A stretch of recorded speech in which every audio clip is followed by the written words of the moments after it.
धन्यवाद हो आज के सुंदर दिन, आज के सुंदर समय के लिए। एक बार फिर से सबको नया साल मुबारक हो। कितने लोग खुश हैं? हालेलुया। क्यों खुश है?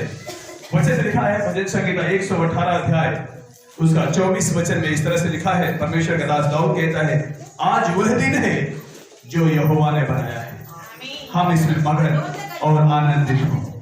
हालेलुया। प्रभु ने आज का दिन हमारे लिए और आपके लिए बनाया है। बहुत सारे लोगों ने बहुत सारी योजनाएं आज के दिन के लिए बनाया, लेकिन इस दुनिया को छोड़ करके चले गए आज का दिन देखने से पहले। लेकिन प्रभु ने हम लोगों को अभी तक अवसर दिया है और संभाल कर रखा है। इसके लिए मैं परमेश्वर पिता का धन्यवाद करता हूँ। हालेलुया।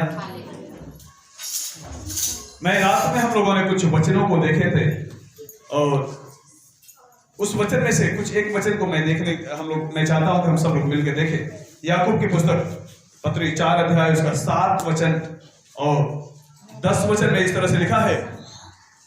याद रखना प्रियो, ये वचन आपके लिए, हमारे कलीसिया के लिए, हम सब के लिए है, जो पूरे साल हम लोगों के साथ में रह के हमारा साथ देने के लिए तैयार है। हालेलुया। ये वचन पूरा आपको एक साल चलाने के लिए तैयार है, पूरा साल आपको चलाएगा। लिखा है, इसलिए परमेश्वर के अधीन हो जाओ और शैतान का सामना करो तो वह तुम्हारे सामने से भाग निकलेगा। और 10 वचन लिखा है, प्रभु के सामने दीन बनो तो वह तुम्हें शिरोमणि बनाएगा। यहां 2 बातें लिखा है। अगर परमेश्वर से आशीष पाना है, परमेश्वर से बरकत पाना है और आगे बढ़ना है, परमेश्वर का वचन कहता है कि 2 काम करना है। पहली बात, परमेश्वर के अधीन हो जाना है, परमेश्वर के अधीन होना है। और उसके बाद से दूसरा काम क्या करना है? परमेश्वर के सामने दीन बन जाना है। घमंड के साथ नहीं, नम्रता के साथ, दीनता के साथ परमेश्वर के चरणों में आना है। जब नम्रता के साथ और अधीनता के साथ परमेश्वर के चरणों में इस साल में आएंगे तो परमेश्वर का वचन कहता है कि वो हमें शिरोमणि बनाएगा। हालेलुया। नीचे नहीं, लेकिन ऊपर और ऊपर उठाता चला जाएगा आपका परमेश्वर। हालेलुया। कितने लोगों को यकीन है? लेकिन अगर ऊपर उठना है तो सबसे पहला काम क्या करना पड़ेगा आपको? परमेश्वर के अधीन होना और परमेश्वर के सामने दीन होना। दीन होने का मतलब अपने सारे घमंड, क्रोध, ईर्ष्या, जलन और नफरत को, झूठ को, धोखा को, बेईमानी को निकाल कर दूर करके और यीशु के सामने बड़ी नम्रता और दीनता के साथ अपने आप को शून्य करके, जीरो करके परमेश्वर के चरणों में बैठना है। हालेलुया। ये नहीं कि परमेश्वर मैं ये हूं, वो हूं, वैसे हूं, नहीं, प्रभु में कुछ भी नहीं हूं। जानते हैं, जो अपने आप को जीरो बनाता है, शून्य बनाता है ना, जीरो बनाता है, परमेश्वर उसको इस संसार में हीरो बनाता है। हालेलुया। जानते हैं, जीरो का अपने आप में कोई वैल्यू नहीं होता है। जीरो का अपने आप में कोई वैल्यू नहीं होता है, लेकिन जब किसी अंक के आगे नहीं, उस अंक के पीछे लग जाता है तो उस अंक का वैल्यू बढ़ जाता है। हालेलुया। हमारा कोई वैल्यू नहीं है, बेशक से ना हो, कोई फर्क नहीं पड़ता है, लेकिन हमारे सामने, हमारे पास जो आएगा परमेश्वर उसका वैल्यू बढ़ाने के लिए तैयार है। और जब उसका वैल्यू बढ़ेगा तो उसका वैल्यू बढ़ने के पीछे किसका हाथ होगा? उसी जीरो का, जिसको परमेश्वर उठा के हीरो बनाएगा। हालेलुया। इसलिए अपने आप को परमेश्वर के सामने दीन बन के, नम्र बन करके इस साल, पूरे साल प्रार्थना में बैठना है, आराधना में बैठना है, संगति में बैठना है, वचन को पढ़ना है, ताकि परमेश्वर ये साल हम लोगों को आशीष से भरा हुआ वर्ष देने पाए। भजन संहिता 65 अध्याय उसका 11 वचन में इस तरह से लिखा हुआ है। भजन संहिता 65 अध्याय उसका 11 वचन में इस तरह से लिखा है, अपनी भलाई से भरे हुए वर्ष पर तूने मानो मुकुट धर दिया है, तेरे मार्गों में उत्तम उत्तम पदार्थ पाए जाते हैं। हालेलुया। ये पूरा वर्ष परमेश्वर आज आपसे बात करना चाहता है। पूरे वर्ष परमेश्वर आपके सिर पर मुकुट रखने जा रहा है। हालेलुया। कितने लोगों को विश्वास है परमेश्वर आपके सिर पर मुकुट रखने जा रहा है, आपको आदर देने जा रहा है, आपको ऊपर उठाने जा रहा है। वचन में लिखा हुआ है कि तेरे मार्गों में, परमेश्वर के मार्गों में उत्तम से उत्तम पदार्थ पाए जाते हैं। उत्तम से उत्तम पदार्थ पाए जाते हैं। आपको किसी भी चीज की कमी घटी होने वाले नहीं है इस साल 2021 में, क्योंकि परमेश्वर इस वर्ष को भलाई से भरा हुआ वर्ष देने जा रहा है। जितना पिछले साल नुकसान हुआ उससे 2 गुना भाग परमेश्वर आपको इस वर्ष 2021 में देने के लिए तैयार है। विश्वास के साथ आपको स्वीकार करना है, प्रार्थना के साथ, नम्रता के साथ, दीनता के साथ, अधीनता के साथ उसको स्वीकार करना है कि प्रभु तो जो भलाई से भरे हुए वर्ष, भलाइयां मेरे जीवन में इस वर्ष में देना चाहता है, जो तू मेरे सिर पर मुकुट बांधना चाहता है, मुकुट रखना चाहता है, उसको तू रख प्रभु। मैं स्वीकार करने के लिए तैयार हूं। हालेलुया। प्रभु जी, मैं मेरे घमंड को त्याग करके तेरी आशीष को, मैं तेरे गुस्से, मैं अपने गुस्से को, मैं अपने क्रोध को त्याग करके तेरे नम्रता को ग्रहण करता हूं प्रभु जी, ताकि वो आशीष जो तू मुझे देना चाहता है इस वर्ष में वो मैं प्राप्त करने पाऊं। हालेलुया। दूसरी बात, पहला पतरस 1 अध्याय उसका 3 वचन में क्या लिखा हुआ है, पढ़ेंगे। पहला पतरस 1 अध्याय उसका 3 वचन में इस तरह से लिखा हुआ है, हमारे प्रभु यीशु मसीह के परमेश्वर और पिता का धन्यवाद हो, जिसने यीशु मसीह में के मरे हुओं में से जी उठने के द्वारा अपनी बड़ी दया से हमें जीवित आशा के लिए नया जन्म दिया है। हमारे पास एक जीवित आशा है, जीवित आशा है। हमारी आशा मरी हुई नहीं है, हमारी आशा एक जीवित है कि हम विश्वास के साथ परमेश्वर से जो कुछ भी मांगेंगे हमारा परमेश्वर हमें देगा। ये हमें उम्मीद है। बाकी संसार के अंदर लोगों के पास उम्मीद नहीं है। लोग सोचते हैं कि आज कमाओ और खाओ और मर जाओ, इसके बाद का क्या होना है, कल का क्या होगा, कुछ पता नहीं है। लेकिन हमारे लिए, आपके लिए आज प्रभु एक जीवित आशा दे रहा है। जीवित आशा, मरी हुई नहीं परंतु जीवित आशा दिया हुआ है कि इस साल 2021 में आपके पूरा वर्ष आपके लिए भलाई से भरा हुआ होगा। हालेलुया। आपका ये वर्ष भलाई से भरा हुआ होगा, लेकिन परमेश्वर के सामने नम्रता, दीनता और अधीनता के साथ उसके सामर्थ्य और बलवंत हाथों के नीचे हमें रहना है। तीसरी बात, जब परमेश्वर ने हमें नया जीवन दिया है, नई आशा दिया है, तो जपन्या की पुस्तक 3 अध्याय, जपन्या पुराना नियम में,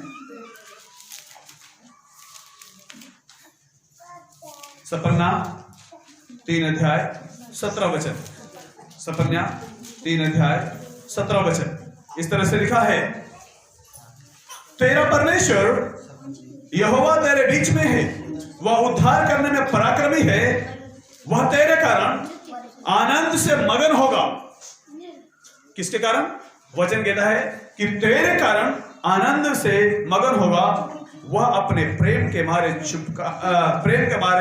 चुपका रहेगा, फिर ऊंचे स्वर से गाता हुआ तेरे कारण मगन होगा। हालेलुया। परमेश्वर आपके भक्ति के कारण मगन होना चाहिए इस वर्ष में। इस वर्ष में परमेश्वर मगन होना चाहिए। हालेलुया। परमेश्वर को खुश करने वाली आराधना इस वर्ष में होनी चाहिए। प्रभु को खुश करने वाली भक्ति इस वर्ष में होनी चाहिए। लोगों को खुश करने वाली भक्ति नहीं, हमारी भक्ति से हमारा परमेश्वर खुश होना चाहिए। हालेलुया। हम क्या करेंगे? लोगों को दिखाने के लिए हम आराधना करेंगे?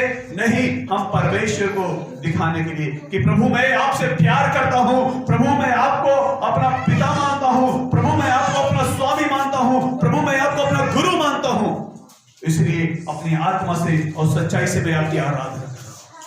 हालेलुया। प्रभु की आराधना करना है इस वर्ष में। पूरा वर्ष हमें प्रार्थना में, आराधना में हमें बिताना है। पूरा वर्ष हमें प्रार्थना और आराधना में बिताने के लिए तैयार रहना है। और चौथी बात, उसी में हबक्कुक 1 अध्याय उसका 5 वचन में लिखा है, जाति जाति की ओर चित्त लगाकर देखो और बहुत ही चकित हो, क्योंकि मैं तुम्हारे दिनों में ऐसा करने पर हूं कि जब वह तुमको बताया जाए तो तुम उसकी प्रतीति ना करोगे। हबक्कुक 1 अध्याय उसका 5 वचन। मैं ऐसा काम करने पर हूं, परमेश्वर ऐसा काम करने जा रहा है कि जिसका कोई भी विश्वास नहीं कर पाएगा। ऐसा अद्भुत काम आपके लिए परमेश्वर करने जा रहा है। हमारे कलीसिया के लिए, सुनने वाले लोगों के लिए परमेश्वर अद्भुत काम करने जा रहा है। अद्भुत काम करने जा रहा है। परमेश्वर बहुत बड़ा अद्भुत काम आपके लिए करना चाहता है। अद्भुत काम, ऐसा काम जो आप सुन करके भी आप विश्वास करना मुश्किल हो जाएगा कि क्या सचमुच में परमेश्वर ये मेरे लिए कर दिया है। क्या परमेश्वर ऐसा मेरे लिए कर देगा क्या? लेकिन नहीं, आपकी आंख आपका विश्वास नहीं करेगी, आपके सामने दिखाई देगा लेकिन आपको स्वप्न सा लगेगा। लेकिन सच्चाई यही है कि परमेश्वर आपके लिए अद्भुत रीति से बड़ा काम करने जा रहा है। हालेलुया, अद्भुत काम करने जा रहा है। और क्योंकि विलाप गीत में लिखा है 3 अध्याय, विलाप गीत 3 अध्याय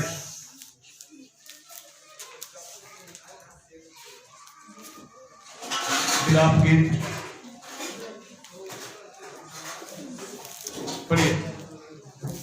विलाप गीत 3 अध्याय 22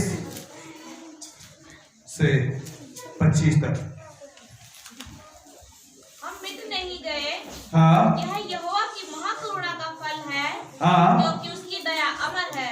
हाँ, प्रति भोर वह नई होती रहती है। प्रभु की करुणा प्रति भोर, हर रात को, हर भोर को, हर सुबह को, जिस समय आप अभी सोते रहते हैं, जिस समय आप सोते रहते हैं, अच्छी नींद आती है, उसी समय परमेश्वर आपके अंदर अपनी करुणा को नया करता रहता है, नया करता रहता है, नया करता रहता है।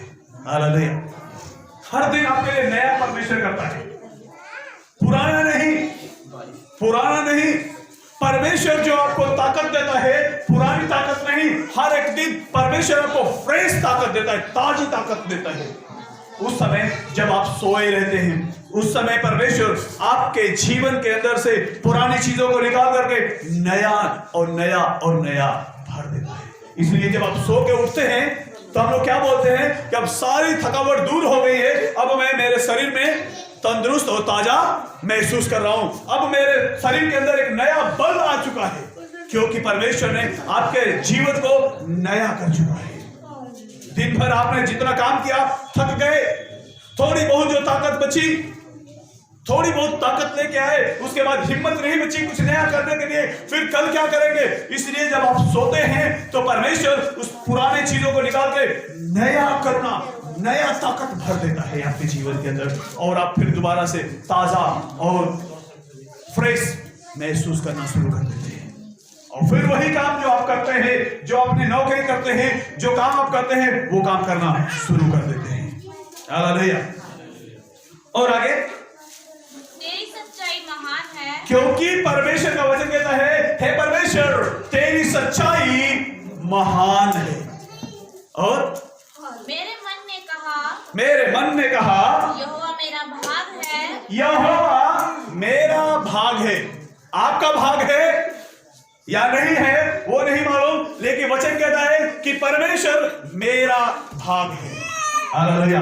आज भाई भाई लोग लड़ते हैं, भाई और बहन लड़ते हैं कि ये जमीन में इतना हिस्सा मेरा है, इतना भाग मेरा है, इतना भाग मेरा है। लेकिन मैं कहता हूं उससे बड़ा, अगर परमेश्वर को आपने अपना हिस्से में ले लिया, परमेश्वर को आप अपने हिस्से में ले लिए, तो आपने सब कुछ प्राप्त कर लिया। परमेश्वर का दास कहता है कि मैं परमेश्वर से कहूं, परमेश्वर मेरा भाग है, परमेश्वर मेरा भाग है, वो मेरे हिस्से में आना चाहिए। अगर परमेश्वर मेरे हिस्से में आ गया तो स्वर्ग और पृथ्वी की सारी चीजें तो मेरी हो जाएगी, क्योंकि वो सारे सृष्टि का रचयिता परमेश्वर जब मेरे भाग में है, आपके भाग में है, आपके भाग में है, तो आपको कभी भी किसी चीज की कमी होने वाली नहीं है। Hallelujah, hallelujah. और आगे, इस कारण मैं उसमें आशा रखूंगा, इसी कारण से मैं उस परमेश्वर में आशा रखूंगा, क्योंकि वो मेरा भाग है। जिस दिन वो मेरे हिस्से में आ गया, मेरा नजर उसी के ऊपर है। अक्सर हम लोग क्या बोलते हैं कि मेरा नजर जमीन के उस हिस्से पे है। अगर वो हिस्सा मुझे मिल जाए तो वो रोड के किनारे है, वहां बोर है, नजदीक है, मैं ये काम कर लूंगा, मैं वो काम कर लूंगा, मैं वो काम कर लूंगा। लेकिन क्या कभी हम ये हिस्सा के बारे में सोचते हैं कि मेरा नजर परमेश्वर के ऊपर है। जिस दिन कोई बात आ गई, मैं परमेश्वर से बोलूंगा, परमेश्वर तू मेरे हिस्से में आना चाहिए।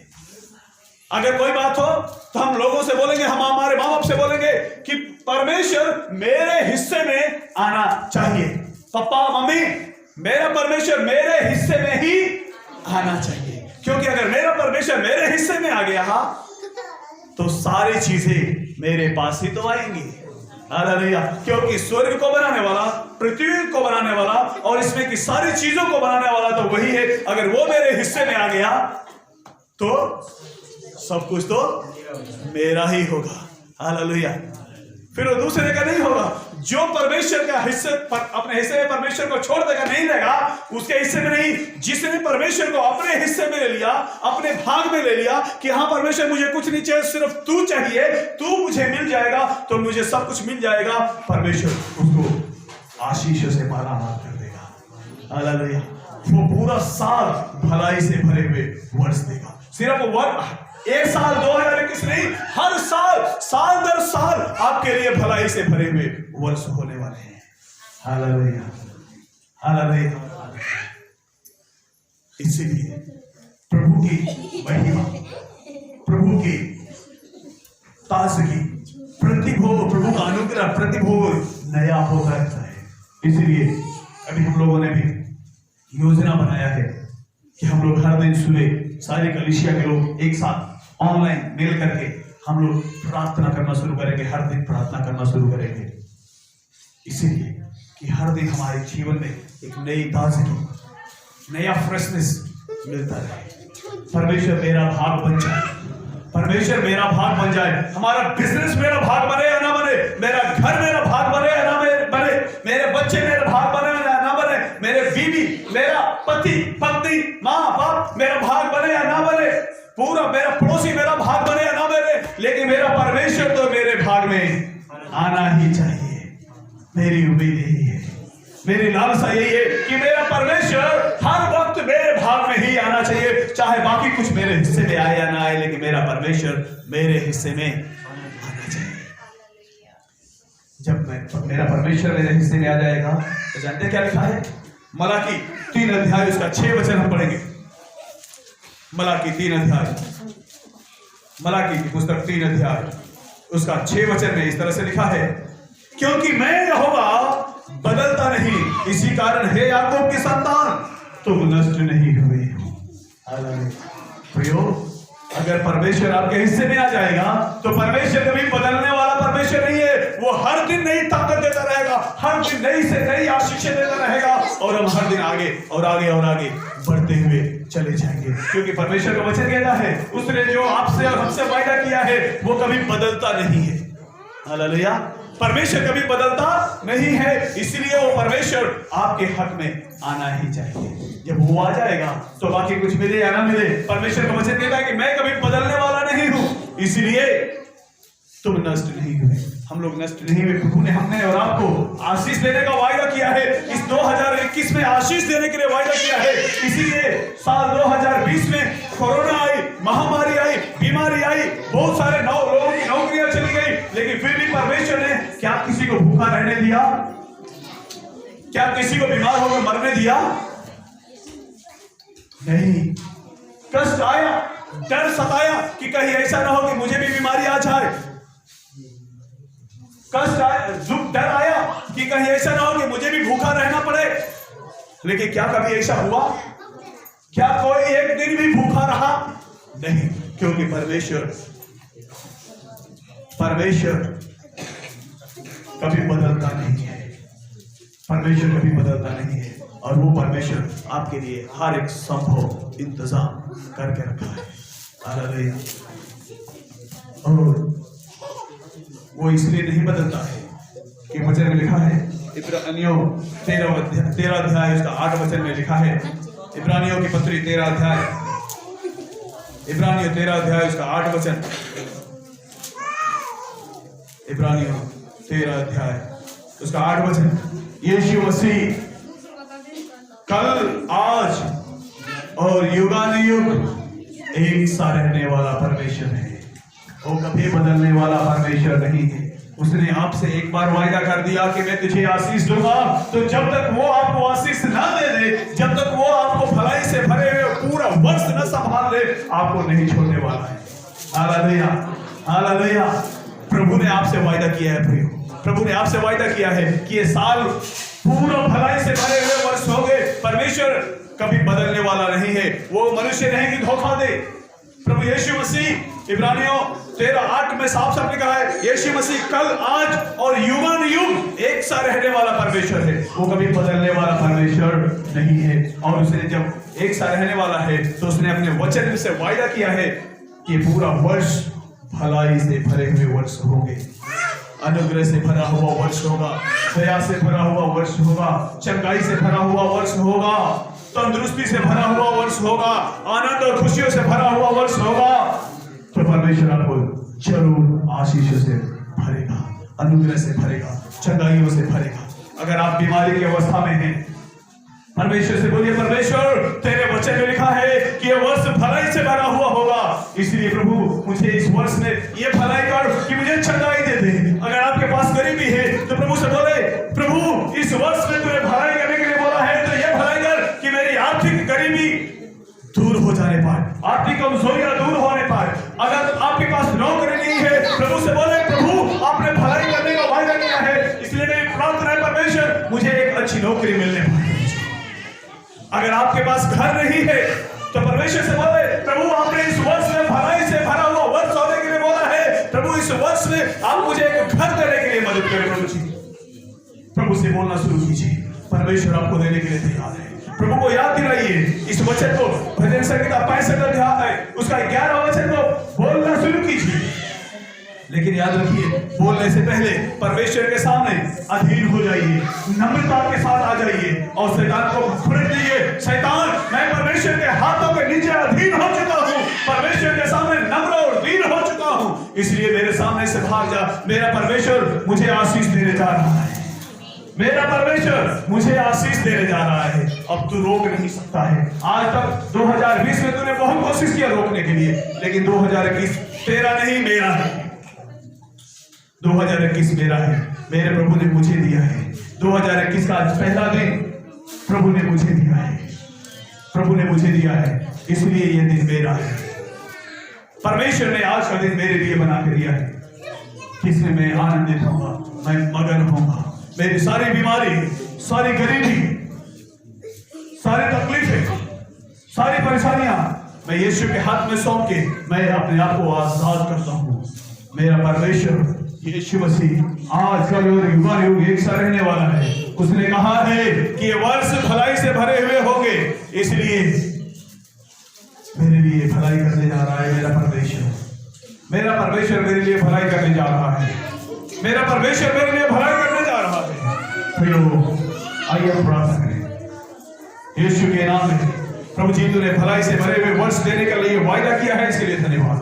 प्रभु जी, मेरी प्रार्थना है, मेरी प्रार्थना है मेरे परमेश्वर, तू दया कर, तू कृपा कर, तू करुणा कर, तू अनुग्रह कर। प्रभु जी, आज के दिन में जो तेरे वचन से बात किया है कि वर्ष भलाई से भरे हुए वर्ष होंगे, प्रभु जी मेरी प्रार्थना है ये साल 2021 का पहला दिन 1 जनवरी यीशु के नाम से मैं प्रार्थना करता हूं। प्रभु जी, हम सारी सुनने वाले देखने वाले लोग एक साथ मिलकर एक आत्मा होकर प्रार्थना करते हैं यीशु के नाम से, यीशु के नाम में ये साल भलाई से भरा हुआ होने का। प्रभु जी, जिस तरह से तुमने कहा है कि यीशु मसीह आजकल और युगानुयुग एक साथ रहने वाला परमेश्वर है, वो कभी नहीं बदलता है। प्रभु मेरी प्रार्थना है यीशु के नाम से हमारे जीवन को तू आशीषित कर। प्रभु जी, प्रभु तू दया कर, तू कृपा कर, तू करुणा कर, अनुग्रह कर। प्रभु जी, हर दिन प्रभु जी हर भाव तेरी करुणा हमारे ऊपर नहीं होती रहती है, प्रतिभाग नहीं होती रहती है। प्रभु जी धन्यवाद। प्रभु मेरी प्रार्थना है तू आज से, मेरी प्रार्थना है यीशु के नाम से